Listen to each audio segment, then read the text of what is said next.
नमस्ते दोस्तों, मेरा नाम है राज और आप देख रहे हैं मेरा यूट्यूब चैनल स्लो लर्नर। आज का वीडियो एक कोई भी स्टॉक मार्केट रिलेटेड वीडियो नहीं है। ये वीडियो होने वाला है इन जनरल। मेरे यूट्यूब चैनल पे एक कमेंट आया था कि आप फाइनेंशियली इंडिपेंडेंट हैं। तो मुझे लगा कि मैं इसका जवाब हाँ या ना में दे दूँ। लेकिन जब मैं उसका जवाब देने की कोशिश कर रहा था तो मुझे लगा कि हाँ या ना में जवाब देना सही नहीं होगा। जो भी आपको डायरेक्टली जवाब दे रहा है हाँ या ना, मुझे लगता है उसमें काफ़ी सारा ग्रे जोन है और उसके बारे में डिस्कस करना चाहिए। तो उसी के बारे में ये वीडियो बनाया। मैंने जो मेरी लाइफ में कुछ चीज़ें हुई हैं और जो मैंने अपने एक्सपीरियंस से सीखा है तो वो आपके साथ शेयर करने जा रहा हूँ। तो आई होप इस वीडियो के एंड तक आपको आपका जवाब मिल जाएगा और इस तक पहुँचने की जो कुछ तरीके हैं, ट्रिक्स हैं और जो जो चीज़ें हमें सिखाई जाती हैं, गलत हैं, सही हैं, वो सारी डिस्कस करेंगे। चलिए शुरू करते हैं। तो सबसे पहले फाइनेंशियल फ्रीडम एक बहुत ही वास्ट, एक बहुत ही बड़ी कहते हैं कि वर्ड है। इसको डायरेक्टली हाँ या ना में जवाब दे दूँ तो गलत हो जाएगा। तो मुझे कुछ लगता है, मैंने कुछ पॉइंट्स मेंशन करने जा रहा हूँ जो मुझे लगता है कि बहुत इंपॉर्टेंट है। उसके बगैर ये कहना काफ़ी मुश्किल है। मुझे लगता है सबसे पहला जो इम्पोर्टेंट पॉइंट है फाइनेंशियल फ्रीडम के बारे में, उसमें सबसे पहले मैटर करता है कि आप किस तरह की फैमिली बैकग्राउंड से आ रहे हैं। यानी कि आपके फैमिली बैकग्राउंड कैसा है, आपके फैमिली मेम्बर्स कितने हैं घर में, 1 है, 2 है, 3 है। फिर उसके बाद डिपेंड करता है कि आपके मदर एंड फादर की जो एजुकेशन है वो कैसी रही है, क्या वो एजुकेटेड हैं, नहीं भी हैं, ठीक है। तो ये सारी चीज़ें मैटर करती हैं। उसके अलावा ये भी बहुत ज़्यादा मैटर करता है कि आपके घर में जो आपके फादर की, मदर की फाइनेंशियल कंडीशन है वो कैसी है। अगर मान लीजिए फाइनेंशियल कंडीशन वीक है और उसके साथ ही आपके घर के मेंबर्स ज़्यादा हैं, तो आपके जो रिसोर्सेज हैं वो बहुत ज़्यादा ड्रेन हो जाएंगे और आपको बहुत ही लिमिटेड रिसोर्सेज के साथ अपनी ज़िंदगी शुरू करनी पड़ेगी। और सबसे बड़ी बात है कि मैं वो पॉइंट पहले मेंशन कर रहा हूँ जो आपके कंट्रोल में ही नहीं है। यानी किस फैमिली में पैदा होना है और उस फैमिली का बैकग्राउंड कैसा होगा, एजुकेटेड होंगे, नहीं होंगे, घर में मदर आपके जो ब्रदर्स एंड सिस्टर्स होंगे वो कितने होंगे, वो आपके हाथ में बिल्कुल नहीं है। और ये सारा का सारा आपका डिपेंड करता है कि उसके अलावा ये भी डिपेंड करता है कि आपके मदर एंड फादर एजुकेशन को लेकर कितना सीरियस है। अगर तो वो पढ़े लिखे हैं और अफोर्ड कर सकते हैं तो उनको, यानी वो आपको graduation, MBA, master degree, BTech या कोई भी ऐसा टेक्निकल कोर्स जो बहुत ही एडवांस हो, जो आज की दुनिया में रेलेवेंट हो। जैसे कि आज के टाइम में अगर बीटेक है, इंजीनियरिंग है, या फिर कहा जाए पायलट है और एआई से रिलेटेड कोई ऐसे कोर्सेज हैं जो अगर वो उनके लिए अफोर्ड कर सकते हैं तो आपकी लाइफ की जो जर्नी है फाइनेंशियल इंडिपेंडेंट होने की वो काफ़ी आसान हो जाएगी। अगर वो नहीं कर पाते हैं तो काफ़ी मुश्किल रहेगी। अब इसमें एक चीज़ और मैटर करती है कि जो आपके मदर फादर हैं, अगर वो अफोर्ड कर सकते हैं तो क्या होगा और अफोर्ड नहीं कर सकते तो क्या होगा। नहीं कर सकते तो इन सिंपल आपकी जो जर्नी है वहीं कट हो जाएगी और जो भी रिसोर्सेज हैं उसके अकॉर्डिंग आपको आगे चलना होगा। अब ये जो सारा सर्कल है ये 20 से 25 साल की एज में कंप्लीट आपका हो जाता है। इसके बाद फिर डिपेंड करता है कि आपका फ्रेंड सर्कल कैसा है। अगर मान लीजिए आपका फ्रेंड सर्कल ऐसा है जहाँ पे कि आपके दोस्त हैं वो हमेशा पढ़ाई लिखाई की बात करते हैं, फाइनेंस की बात करते हैं, लाइफ में आगे ग्रोथ करने की बात करने हैं, तो इस चीज़ का भी बहुत फ़र्क पड़ेगा।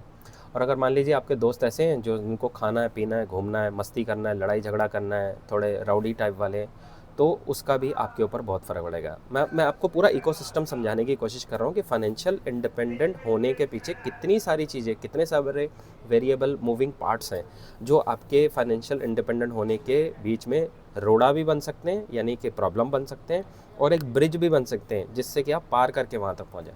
तो बहुत सारी चीज़ें डिस्कस करेंगे। एजुकेशन होने के बाद एक और चीज़ जो काफ़ी मैटर करती है कि आपका फैमिली बैकग्राउंड किस तरह का है। क्या वो वर्किंग प्रोफेशनल हैं, क्या वो लेबर जॉब करते हैं, गवर्नमेंट एम्प्लॉइज़ हैं, ठीक है, या वो बिज़नेस वाले हैं। तो इस चीज़ का भी काफ़ी ज़्यादा फ़र्क पड़ता है। अगर वो एम्प्लॉइज़ हैं तो वो ऑब्वियसली चाहेंगे कि आप पढ़ लिख के नौकरी करें। अगर वो गवर्नमेंट एम्प्लॉइज़ हैं तो ऑब्वियसली उनको पता है कि गवर्नमेंट जो एम्प्लॉइज़ की लाइफ बहुत अच्छी होती है तो वो आपको उस तरफ ज़्यादा पुश करेंगे। और अगर आपके फैमिली बैकग्राउंड से बिज़नेस है तो आपको वहाँ से कुछ एडवांटेजेस एंड कुछ डिसएडवांटेजेस, किसी भी तरह की फैमिली होती है वहाँ से मिलते हैं आपको। फिर इसके बाद बहुत मैटर करता है कि आप, अगर आपकी फैमिली फाइनेंशियली ज़्यादा वीक, फाइनेंशियली काफ़ी वीक है और ज़्यादा टफ नहीं है, तो लिमिटेड सी, बड़ी जनरल सी बात है कि आपने बहुत ही लिमिटेड रिसोर्सेज में अपनी लाइफ को शुरू करा होगा। और ये एक अच्छी चीज़ है। अगर आप बड़े ही कम रिसोर्सेज के साथ अपनी लाइफ शुरू करते हैं और वहाँ से बड़े होते हैं तो आप मान के चलिए आपके अंदर हंगर बहुत ज़्यादा होती है, क्योंकि आप कभी भी उस बुरे समय में दोबारा नहीं जाना चाहते। तो ये मैं मानता हूँ एक बहुत अच्छी चीज़ है। लेकिन इसके कुछ ड्रॉबैक भी होते हैं कि बहुत सारे आपके सपने होते हैं बचपन में, मैं गाड़ी ले लूँ, साइकिल ले लूँ, गर्लफ्रेंड के साथ घुमाऊँ, गर्लफ्रेंड को गिफ्ट दे दूँ, भाई को गिफ्ट दे दूँ, या कोई मतलब ऐसी बहुत सारी चीज़ें रहती हैं। तो ये चीज़ें आपको अपने शौक़ मारने पड़ते हैं। लेकिन इसकी पॉजिटिव साइड ये है कि इससे आपको अंदर हंगर आएगी, आप हसलर बन जाएंगे। लेकिन एक नेगेटिव साइड क्या है, जब आपको कोई भी चीज़ बड़ी आसानी से मिल जाती है, मान लीजिए आप एक अच्छे वेल टू डू फैमिली से हैं, आपके फादर मदर बहुत अच्छे कमा रहे हैं, तो आपने साइकिल मांगा साइकिल ले दिया, गाड़ी मांगी गाड़ी ले दिया, मोबाइल ले दिया मोबाइल मांगा मोबाइल ले दिया। कभी भी आपने किसी चीज़ को कमाया नहीं है, यानी कि मेहनत करके उसको हासिल नहीं करा। जैसे एक लोअर मिडिल क्लास और मिडिल क्लास फैमिलीज़ में कैसा होता है, किसी बच्चे को कोई अगर गिफ्ट चाहिए, मान लीजिए वो कहता है कि मुझे पापा साइकिल दिला दो, तो साइकिल दिलाने के लिए उसके पापा क्या करेंगे, बेटा 8वीं क्लास में 6ठी क्लास में नंबर अच्छे ले, हम तेरे को साइकिल दिला देंगे। अगर बच्चा बड़ा होता है, पापा मुझे मोबाइल दिला दो या मम्मी मुझे मोबाइल लेना है, तो उसकी मम्मी बोलेगी बेटा तू आने वाले जो तेरा एंट्रेंस एग्ज़ाम है, कोई सा भी 12th के बाद है मान लीजिए, या कोई सा भी कम्पिटिटिव एग्ज़ाम है या बोर्ड के एग्ज़ाम है मान लीजिए, आप बेटा वहाँ पे अच्छे नंबर लेके आओ, हम ला देंगे। तो आपको कमाना पड़ता है, ऐसे फ्री में नहीं मिल जाता। तो ये इसकी पॉजिटिव और नेगेटिव साइड मैंने दोनों डिस्कस कर ली। नेगेटिव ये है कि आसानी से चीज़ मिल जाती है, आप हसलर नहीं रह जाते, यानी आपको वो ना मेहनत करने की आदत जो होती है वो चली जाती है। ठीक है, आप घबराना भी शुरू, मतलब आप सॉफ्ट हो जाते हैं एक तरीके से, in long story in short. फिर नेक्स्ट पॉइंट जो मुझे लगता है कि आपको ना सबसे पहले जो ये आप ऑनलाइन टाइम वेस्ट करते हैं, मान लीजिए वीडियो देख रहे हैं, यूट्यूब देख रहे हैं, शॉर्ट्स देख रहे हैं, आप कुछ भी मूवीज़ देख रहे हैं, आप देख देख के लोगों का भला कर रहे हैं, अपना कुछ भी नहीं आप कर रहे हैं। तो उसके लिए आपको क्या करना है, सबसे पहले ये फालतू की सारी चीज़ों को छोड़ना है, और इन चीज़ों को सबको छोड़ के आपको अपने ऊपर फोकस करना है। अपने ऊपर फोकस कैसे करेंगे, आपको ये सारी चीज़ें बंद करनी है, ठीक है, और जो भी आपके अंदर एक स्किल है उसको मास्टर करना है। मान लीजिए आप कारपेंटर हैं, आप मैसन हैं, आप मैकेनिक हैं, आप रिक्शा चलाते हैं, मान लीजिए आप एक दुकान चलाते हैं, आप एक वेल्डर हैं, आप एक ब्लू कलर जॉब करते हैं ऑफिस में, एक एंट्री लेवल, आप पियोन हो सकते हैं, गवर्नमेंट एम्प्लॉय हो सकते हैं, टीचर हो सकते हैं, आप XYZ कुछ भी हो सकते हैं। आपको सबसे पहले जो भी आपका स्किल है, अब वहाँ से शुरू कर रहे हैं हम, जो आपके कंट्रोल में है। ये एज 20-25 के बाद की बातें करना है। तो जो भी आपके स्किल है आपको वो देखना है और अपने अंदर झांकना है कि भाई मेरे अंदर ऐसा क्या है, और उसको पॉलिश करना है, उसमें मास्टरी करनी है, यानी उसमें सबका बाप बनना है। जो भी आप काम करते हैं, अगर मान लीजिए आप पंचर भी लगाते हैं ना, तो ऐसा पंचर लगाते हैं मतलब आपसे बढ़िया कोई ना लगा सके, आपको मास्टरी करनी है, बाप बनना उसका। जैसे मान लीजिए मेरा एक यूट्यूब चैनल है, बहुत छोटा है, इतना सा भी नहीं है, तो मैं क्या सोचता हूँ, मैं यहाँ यूट्यूब पे सबका बाप बनने आया हूँ, मुझे सबसे अच्छा काम करना है। क्या मैं सबसे अच्छा काम कर रहा हूँ, मुझे नहीं पता, पर और टू बी ऑनेस्ट मुझे नहीं लगता मैं अच्छा काम कर रहा हूँ। लेकिन क्या मैंने अपनी जो ग्रोथ है, अपनी प्रोग्रेस है, रोज़ मेहनत करने की, वो बंद करी? नहीं। तो मैं रोज़ अपने ऊपर एफर्ट लगा रहा हूँ, रोज़ अपने आप को बेहतर बना रहा हूँ, ये सबसे ज़्यादा इंपॉर्टेंट है। कब आप मास्टर बनेंगे मुझे नहीं पता, किसी को 1 साल लगता है एक काम करने में, किसी को 6 महीने लगते हैं, किसी को 10 साल भी लग सकते हैं, लेकिन ये तीनों के तीनों वहाँ जाके जीत जाएंगे। कौन हारेगा? जिसने शुरू ही नहीं करा। ठीक है, तो इस चीज़ को थोड़ा सा आपने ध्यान करना है, और अपना जो स्किल है उसके ऊपर काम करना है। वो कोई भी हो सकता है, आपसे अच्छा आपके बारे में कोई नहीं बता सकता। ठीक है, आपकी लाइफ है, आपकी ही जिम्मेवारी है कि मुझे बेहतर बनना है, और कोई भी आपको आके मदद नहीं करेगा। अब नेक्स्ट पॉइंट है मेरा, जो कि एजुकेशन के बारे में। मान लीजिए आप एक गरीब फैमिली से आते हैं और ड्यू टू सम रीज़न आप अपनी एजुकेशन कंप्लीट नहीं कर पाते हैं। अब आपकी एज हो चुकी है, आप थोड़ा बहुत कमाने लग गए हैं, तो सबसे पहले मैं आपसे रिक्वेस्ट करूँगा, अपनी एजुकेशन पे खर्च कीजिए। हो सकता है वो फॉर्मल एजुकेशन हो, टेक्निकल एजुकेशन हो, वो हो सकता है कोई सेमिनार हो, कोई वर्कशॉप हो, कोई कोर्स हो, कोई एडवाइस हो, कोई मेंटोरशिप प्रोग्राम हो, जो भी हो। ठीक है, तो आप उसको अटेंड कीजिए, क्योंकि आपकी एजुकेशन पे स्पेंड किया हुआ पैसा आपको इमीडिएटली तो वापस नहीं आता, लेकिन आपका स्किल बढ़ा देता है, और उससे आपकी जो कहते हैं ना कैपेसिटी टू अर्न मोर, आपको कैपेबल ज़्यादा बनाता है। तो आप उसके ऊपर इन्वेस्ट कीजिए।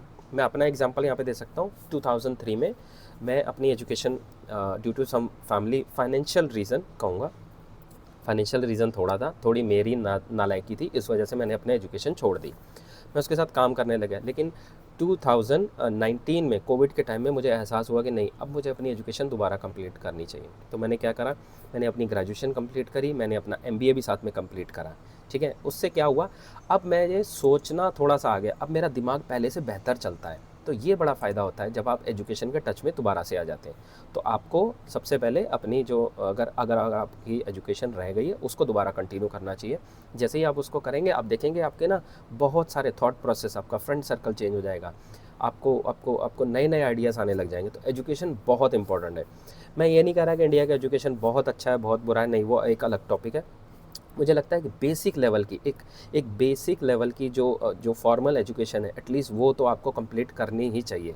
अगर आप 6th पास हैं, स्कूल छोड़ दिया है, कम से कम 10th करें। अगर आप 10th पास हैं, 12th करें। अगर आपने 12th करी है तो गिरते पड़ते मिनिमम ग्रेजुएशन करें। और अगर आपने ग्रेजुएशन के आसपास हैं तो MBA, मास्टर डिग्री, जो भी आपको स्किल लगता है करें ज़रूर, पढ़ें ज़रूर। फॉर्मल एजुकेशन से आपके ना बहुत सारे रास्ते खुल जाते हैं। एक मैं आपको और चीज़ कहना चाहूँगा, 2006-7 में मैं कॉल सेंटर में जॉब करता था। तो मुझे हमेशा 2 या 3 महीने बाद निकाल दिया जाता था क्योंकि मेरी ग्रेजुएशन कंप्लीट नहीं हुई थी। मैं बीकॉम का स्टूडेंट हूँ, ग्रेजुएशन कॉमर्स बैकग्राउंड से था, तो मैं उसकी वजह से बाहर निकाल दिया था। क्या मेरे कम्युनिकेशन स्किल ख़राब थे? नहीं, मैं इंटरव्यू क्लियर कर रहा था, 2 महीने की सैलरी उठा चुका, just because the piece of paper they cannot keep me in the organization because due to some stupid role it has to be graduate. So अब मुझे झेलना तो झेलना। अब जैसे मैंने ग्रेजुएशन करी मेरे रास्ते काफ़ी सारे खुल गए। ग्रेजुएशन करने से मैं बहुत ज़्यादा स्मार्ट नहीं हो गया लेकिन पहले से बेहतर ज़रूर हो गया हूँ। तो ये पॉइंट आपको ध्यान रखना। अब आप पूछेंगे कि भाई इतनी सारी चीज़ें बता दी तो हम शुरुआत कैसे करें? मैं आपको 2 बुक सबसे पहले रेकमेंड करना चाहूँगा। मेरी पढ़ी हुई 2 बुक हैं जिन्होंने मेरी लाइफ को चेंज करने में मुझे बहुत कुछ सिखाया और मदद करी।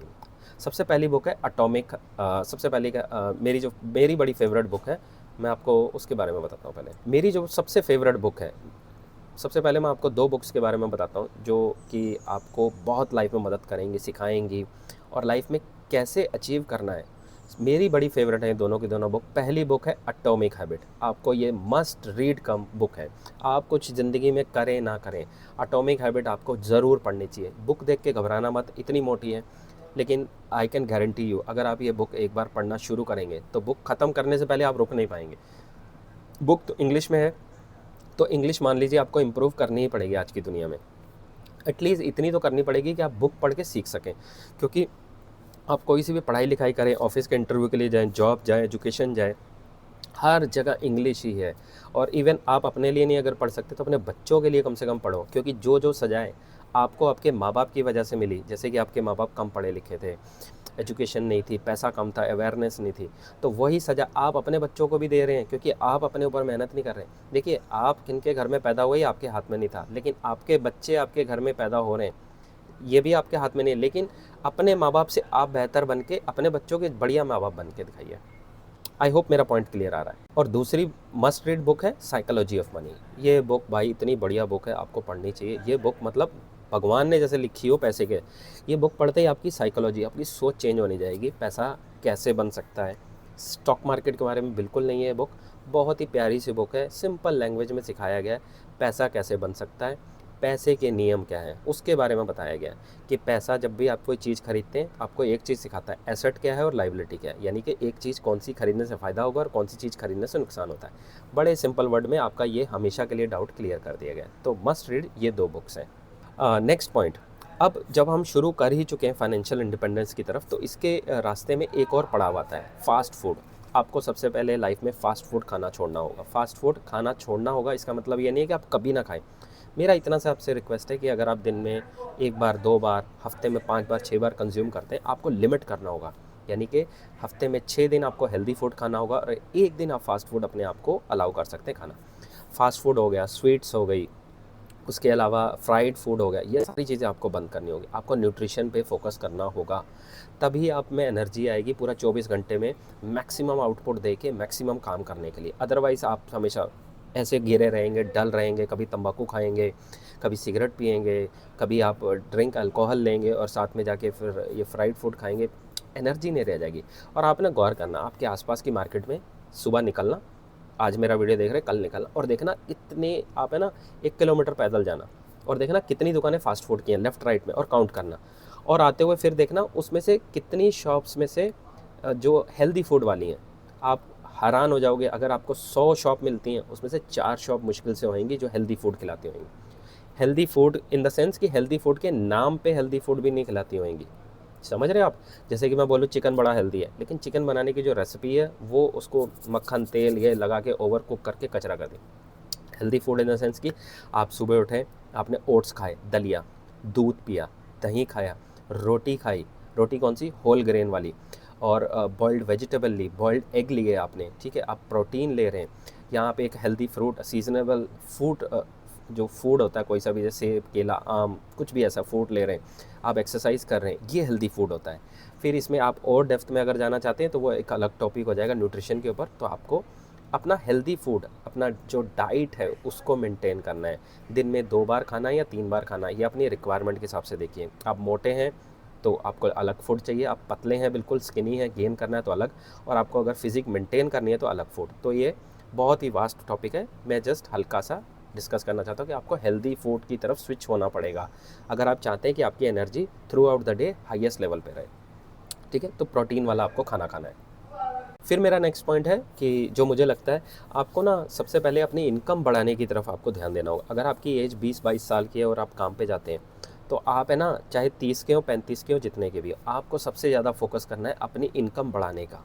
अगर आप मान लीजिए एग्जांपल है 20,000 रुपये कमाते हैं, आप 20,000 में कितना ही सेव कर लेंगे, 5,000 रुपये से ज़्यादा आज की महंगाई में सेव नहीं कर पाएंगे। और सोल्यूशन क्या है? सोल्यूशन ये है, आपको ज़्यादा से ज़्यादा अपनी एजुकेशन पे खर्च करना है। अभी आपकी रिस्पॉन्सिबिलिटीज़ कम है, जैसे आपकी रिस्पॉन्सिबिलिटी बढ़ जाएंगी, मान लीजिए शादी हो गई, एंगेजमेंट हो गई, तो आपके खर्चे बढ़ जाएंगे। तो आपको वो सारा का सारा ज़्यादा से ज़्यादा पैसा अपना, मैं ये नहीं कह रहा घर मत दो, घर भी दो, लेकिन वो ज़्यादा से ज़्यादा पैसा आपको अपनी एजुकेशन पर डालो, लर्निंग पर डालो। अगर बिज़नेस कर रहे हो तो वहाँ डालो और अपनी इनकम बढ़ाओ। जैसे ही आपकी इनकम 20,000 से 50,000 हो जाएगी, आप देखेंगे इमीडिएटली आप 20,000 तक, 15,000 तक बड़ी ईजिली बचा रहे हैं और आपका लाइफ स्टाइल भी मेंटेन हो पा रहा है। ठीक है, तो समझ आ रहा है मैं क्या कह रहा हूँ? तो आई एम श्योर मेरे पॉइंट बहुत ईजी हैं, सिंपल हैं। मुझे कोई घुमा फिरा के ज़्यादा बातें नहीं करनी आती। जो जो मुझे लगता है और जो मेरे साथ हुआ है, बस मैं वो आपको बता रहा हूँ, जो मैंने अपनी आंखों से देखा है। तो आपको ऐसे करना है, आप जो मर्जी काम करो, आपको इनकम बढ़ाने की तरफ ज़्यादा ध्यान देना है। जैसे ही आप एज 40-45-40 लगभग पहुंच जाएंगे ना, उसके बाद मुझे नहीं लगता आप बहुत ज़्यादा सैलरी अपनी बढ़ा पाते हैं। मैं किन की बात कर रहा हूँ? मेरे जैसे लोअर मिडिल क्लास और मिडिल क्लास फैमिली बंदे की। अगर आप हाईली एजुकेटेड हैं, टेक्निकल हैं, तो आप 40 छोड़ो, आप 50 में भी जाके अपनी सैलरी बढ़ा लोगे। मैं एक कॉमन मैन, हमारे जैसे एक नॉर्मल आदमी की बात कर रहा हूँ, जिसके लाइफ में बहुत सारे चैलेंजेस हैं। छोटी छोटी चीज़ों के लिए हमें बहुत इंतज़ार करना पड़ता है। भाई गाड़ी खरीदनी है, मोटरसाइकिल खरीदनी है तो 2 साल वेट करना है, 6 महीना वेट करना है। 4 पहिया गाड़ी खरीदनी है तो 5 साल हो सकता है वेट करना हो। मैं ऐसे एक आम बंदे की बात कर रहा हूँ। ठीक है, तो आई होप मेरा ये पॉइंट भी क्लियर है। अब पहुँच गए हमारे लास्ट सेक्शन में वीडियो के। अब भाई ये सारी इतनी सारी कहानी बना दी, खिचड़ी पका दी, खिचड़ी पका के अब तुम बोल रहे हो कि भाई इसमें से चावल और दाना चुग लो। नहीं, मैं पूरा एकदम आपको एंड तक बताऊँगा। अब आपने करना कैसे कैसे? सबसे पहली चीज़, आपने अपने डेली, जो बहुत सारे आदमी कहते हैं या लोग कहते हैं कि भाई मेरे पास तो टाइम ही नहीं है, टाइम ही नहीं है। I am sure life busy है, लेकिन ना आपने रिक्वेस्ट है, आपने क्या करना है, आप जो डेली जो जो काम करते हैं ना, पेन पेपर लो, लिंक मैं इधर डिस्क्रिप्शन में दे दूंगा और एक फ़ोटो भी आपको दिखा दूंगा कैसे ट्रैक करते हैं। आप अपनी डेली रूटीन को ट्रैक कीजिए 1 हफ्ता। यानी कि आप सुबह 6 बजे उठे, शावर गए, वो भी लिखना है आपने। ठीक है, 6 से 7 शावर करा, 7 से 8 आपने लंच करा, 8 से 9 आप ऑफिस के लिए निकल गए, 9 से 3 या 4 जो भी आपका काम है, 4 वहाँ से वापस आते 6-7 फिर बज गए, 7 से 8 आपने टीवी देखा, 8 से 9 बच्चे के साथ खेले, 10 से 11 आपने मोबाइल चलाया, ये करा, फिर सो गए। उस पूरी लिस्ट को आप ट्रैक कीजिए पूरा 1 वीक में। आप टाइम मैं आपको सैंपल दे दूंगा, यहाँ वीडियो में दिखा दूंगा और पीछे स्क्रीन पे आ जाएगा, अभी मैं उसके लिए ऐड कर दूंगा। तो आपने उसको अपने लाइफ साइकिल पूरे लिखना है। आप देखेंगे विद इन 1 वीक आपको पता लगेगा कितना सारा टाइम आप उसमें से वेस्ट कर रहे हो और आप बचा सकते हैं। ठीक है, तो एक ये तरीका है। दूसरा तरीका क्या करना है, आपने अपना विजन बोर्ड बनाना है। विजन बोर्ड अब कैसा होता है, उसका भी मैं एक पिक्चर इधर पीछे स्क्रीन में डाल दूंगा, आप जाके देखिए विजन बोर्ड में क्या होता है। आप जैसे सुबह उठते हैं, सुबह उठते ही आपका दिमाग सबसे ज़्यादा फ्रेश होता है, उस टाइम आपने उठना है, भगवान का नाम लेना है और जो जो आप लाइफ में चाहते हैं उसको मेमोराइज़ करना है, आंखों के सामने विजुलाइज़ करना है और देखना है आंखें बंद करके। मैं सुबह उठा हूँ, मैं अपनी फैमिली को ऐसे देख रहा हूँ, मेरा ये बड़ा सा खूबसूरत घर है, घर के बाहर नीले कलर की गाड़ी है, मैं गाड़ी से उतर रहा हूँ, 3 पीस मैंने सूट पहना हुआ है, घर का बड़ा सा गेट है, मैं खोल के अंदर जा रहा हूँ, सीढ़ियों से ऊपर गया, ऊपर जाके मैं देखता हूँ सामने मेरा ग्रेजुएशन की डिग्री है, फिर मेरा MBA का डिग्री पड़ा है, मेरा यूट्यूब का चैनल है 10 मिलियन का, और मैं लैपटॉप खोलता हूँ, मेरा 10 करोड़ का पोर्टफोलियो, इधर मेरा प्रोटीन है, हेल्दी फूड पड़ा हुआ है, 3 पीस सूट पहना हूँ, मैं लोगों को वर्कशॉप करा रहा हूँ, मैं लोगों को मेंटरशिप प्रोग्राम दे रहा हूँ, मैं दुनिया जहान का, यानी कि आप जो जो आप चाहते हैं, मैं शेयर मार्केट से कमा रहा हूँ, अब मैं लोगों को एडवाइज़री कर रहा हूँ, उसके अलावा मैं ऑप्शन ट्रेडिंग से पैसा कमा रहा हूँ, मैं किसी की जॉब नहीं कर रहा। आप जो चाहते हैं इमेजिन कीजिए और उसको अपने विजन बोर्ड पे लिख लीजिए। कैसे बनाते हैं उसके ऊपर मैं अलग से एक वीडियो बना के आपको मदद कर दूँगा। ये आपने उठ के सुबह सुबह रोज़ अपने आप को इमेजिन कराना है, विजुलाइज़ कराना है। इमेजिन कहना वर्ड का दो, विजुलाइज़। उससे होगा क्या कि आपका ब्रेन उस तरीके से मॉडिफाई होना शुरू हो जाएगा, ट्रेंड होना शुरू हो जाएगा और उसको यकीन आना है। और विजुअलाइजेशन की एक चीज़ बता दूं, ये उतना ही काम करेगा जितना आपको अपने सपने पे भरोसा है। और ये जो सपने देख रहे हैं, उस सपने के लिए अपने आप से क्वेश्चन भी पूछना कि भाई जो मैं सपना देख रहा हूँ, क्या मैं उतनी मेहनत भी कर रहा हूँ या नहीं। आपको आपका जवाब पता होगा। मान लीजिए आप सपना देख रहे हैं 1 करोड़ का और काम आप कर रहे हैं 1 रुपये का, आपको खुद पता है मैं कितनी मेहनत कर रहा हूँ। तो विजुलाइज उतना करना शुरू में जितना आप एफर्ट भी डाल रहे हो, और सब काम को स्लो स्लो स्लो करना, ज़्यादा जोर मत लगा देना वरना पहले दिन हार जाओगे।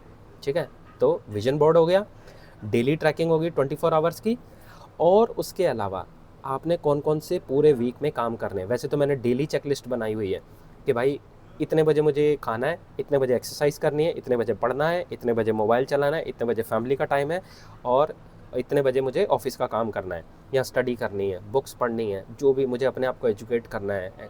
तो आपको एक प्रॉपर प्लान बनाना है। अब प्लान बनाने से क्या होता है मैं आपको वो बता देता हूँ। जब आप कोई चीज़ लिख लेते हैं ना, देखिए, एक तो होता सुबह उठ के प्लानिंग करना और फिर इसको एग्जीक्यूट करना, नहीं होगा। एग्जीक्यूशन 30% है, 70% प्लानिंग है। तो आपको प्लानिंग पिछली रात को, यानी कि आज आप मेरा वीडियो देख रहे हैं, आज की रात को ही आपने प्लानिंग बना के लिखनी है और नेक्स्ट डे उसको सिर्फ फॉलो अप करना है, एग्जीक्यूट करना है, प्लान नहीं बनाना है। प्लान आपने बना लिया तो कोई भी काम आपने जो कल करना है उसका प्लान एक दिन पहले रात को बना लें और नेक्स्ट दिन सिर्फ एग्जीक्यूट करना है, लिख के रख लें। तो उसका भी मैं आपको फॉर्मेट एक नीचे दिखा दूंगा कैसे आपने कर सकते हैं। फिर उसको डेली ट्रैकिंग कर सकते हैं कि जो जो मैंने प्लान करे थे उसमें से कितने एग्जीक्यूट कर पाए, कितने नहीं हो पा रहे। तो वो मैं आपको सैंपल दिखा दूंगा, इधर स्क्रीन पे पीछे दिखा दूंगा, नीचे नहीं तो लिंक में डिस्क्रिप्शन दे दूंगा। अब इतने सारे वेरिएबल्स जब आपकी लाइफ में हो गए, अब आप बोल रहे हैं कि भाई आपने तो इतने सारे बता दिए, करना क्या है, इन सबको ही करना पड़ेगा, स्लो स्लो करना पड़ेगा। इतने सारे वेरिएबल्स के बाद आपकी लाइफ कहीं जाके आप इस चीज़ का जवाब दे सकते हैं कि आप फाइनेंशियली इंडिपेंडेंट हैं या नहीं। घूम फिर के स्टोरी एंड ऑफ द, कहते हैं ना, मुद्दे की बात यह है कि आपकी पैसा कमाने की काबिलियत कितनी ज़्यादा हो जाएगी, उतने आप फाइनेंशियली इंडिपेंडेंट जल्दी हो जाते हैं। तो ये लॉन्ग स्टोरी इन शॉर्ट मेरा कुछ पॉइंट्स थे, मुझे लगा जो ऐड करने चाहिए, शेयर करने चाहिए। आई एम श्योर इसमें से बहुत सारे क्वेश्चन आने चाहिए। मैं आप सबसे रिक्वेस्ट कर रहा हूँ कि आप प्लीज़ जिस तरह का भी आपको डाउट है, कुछ इशू है, कमेंट बॉक्स में लिख के बताना। ये वीडियो किसी भी शेयर बाज़ार से रिलेटेड नहीं है, ये वीडियो इन जनरल लाइफ को बेटर कैसे बनाना है उसके बारे में है।